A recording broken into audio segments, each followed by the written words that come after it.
Assalamualaikum warahmatullahi wabarakatuh. Bapak Ibu yang dirahmati Allah. Ya, Bapak Ibu lah, Anda semualah yang nonton video ini, Allah berikan kemuliaan, kejayaan, ketinggian, kekayaan, keberkahan, kesehatan di dunia dan akhirat. Tentunya semakin dekat dengan impian Bapak Ibu semua, semakin dekat dengan Allah dan baginda Nabi Muhammad Shallallahu Alaihi Wasallam. Bapak Ibu yang dirahmati Allah, gapailah hajat dengan jalan sholawat, dengan jalan sholat, dengan jalan sedekah. 3S, perbaiki sholat fardunya, sholat sunnahnya, perbanyak sholawat, perbanyak sedekah. Ustadz, sedekah duitnya lagi minim, bisa sedekah memberi makan kucing liar, memberi makan semut dengan sepotong roti, ataupun dengan apapun, lalu menolong orang lain, mendoakan orang lain. Itu kebaikan Bapak Ibu. Perbanyaklah sholawat Bapak Ibu, perbanyaklah sholawat kepada baginda Nabi Muhammad Shallallahu Alaihi Wasallam dengan sebanyak-banyaknya. Kalau saya dan jamaah, saya mengajarkan sholawat Jibril minimal sehari semalam 7.000 kali. Bagaimana bunyi sholawatnya? Sallallahu ala Muhammad, sallallahu ala Muhammad, sallallahu ala Muhammad, sallallahu alaihi wasallam. Sehari semalam minimal 7.000 kali. Lebih banyak lebih bagus begitu. Ada kisah dengan jalan sholawat ini. Ada Ibu Tias dari Papua, saat itu nelpon, ngubungin, konsultasi, Ustadz saya punya masalah nih, punya utang berapa, ya sekitar sekian puluh juta Ustadz, bingung banget ditagih utang ini gara-gara saya daftarin anak saya daftar angkatan ABRI gitu kan. Apa yang harus saya lakukan Ustadz? Sedekahlah. Beliau sedekah, cuman 2 juta kalau nggak salah, saat itu 2 juta jadi berapa banyak duitnya gitu kan. 2 juta sedekah, disedekahkan, lalu fokus dengan sholawat. Sholatnya diperbaiki, sebelum waktunya sholat fardu dia sudah di tempat ibadah, menunggu sholat. Jadi sholat sunnah dulu, lalu sholawat, setelah itu sholat fardu. Selesai sholat fardu, sholawat terus.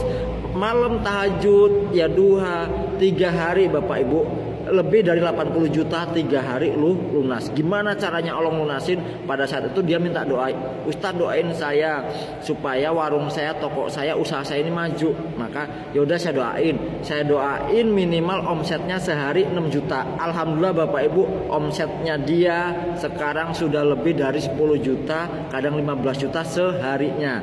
Ketika saat dia mau bayar hutang itu dalam waktu 3 hari, itu banyak yang pesen dengan dia dan uangnya diberikan dulu. Saya pesen ini, dan Allah datangkan dari arah yang tidak disangka-sangka. Lalu testimoni dengan jamaah di grup pada saat itu, sampai nangis-nangis beliau bikin audio nangis-nangis. Ustadz kok bisa Pak seperti ini? Saya dengan anak saya sampai nangis-nangis Ustadz. Keajaiban yang luar biasa ini bisa Ustadz 3 hari loh, sekian banyaknya bisa. Dan sekarang punya rumah makan, tokonya semakin besar dan usahanya semakin melejit.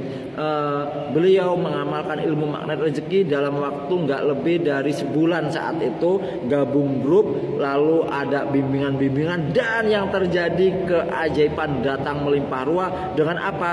Bertobat, memperbaiki sholat, memperbanyak sholawat dan sedekah. Kalau punya duit sedekah untuk memberi tetangga, saudara, kawan, siapapun, anak yatim, fakir miskin, bahkan orang tua kita, sedekah yang terbaik kepada orang tua. Kalau orang tua kita nggak mampu, beri Bapak Ibu, santuni, muliakan orang tua, bahagiakan orang tua, maka kita akan dibahagiakan Allah. Doakan, lakukan yang terbaik untuk diri kita, keluarga kita, dan orang lain. Utamakan orang lain, orang tua kita, tetangga kita, saudara kita, orang yang tidak kita kenal, utamakan Bapak Ibu. Karena kenapa? Apa kata Rasulullah? Jika kamu mengutamakan orang lain, maka Allah akan mengutamakanmu.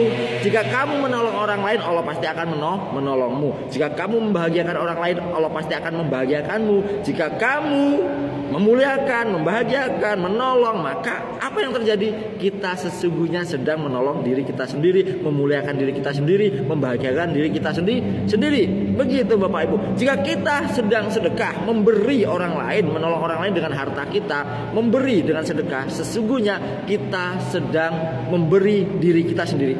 kita sedang menolong kita sendiri. Saat kita mengeluarkan harta kita di jalan Allah, memberi dengan sedekah, nolong orang tua kita, nolong tetangga kita, nolong saudara kita, menolong siapapun, ketika kita mengeluarkan harta kita dari diri kita untuk orang lain, maka sesungguhnya kita sedang memberi diri kita sendiri dan keluarga kita sendiri. Di mana? Di dunia dan akhirat. Pasti Allah balas di dunia dan akhirat. Maka perbanyaklah sholawatnya, perbanyaklah sedekahnya, perbanyaklah menolong orang lain, perbanyaklah mendoakan orang lain, perbanyaklah berbuat kebaikan-kebaikan, prioritaskan Allah dan orang lain, maka Allah akan memprioritaskan kita, keluarga kita, dan orang lain yang mendapat pertolongan dari kita, pemberian dari kita, pasti akan berdoa yang baik untuk diri kita, keluarga kita.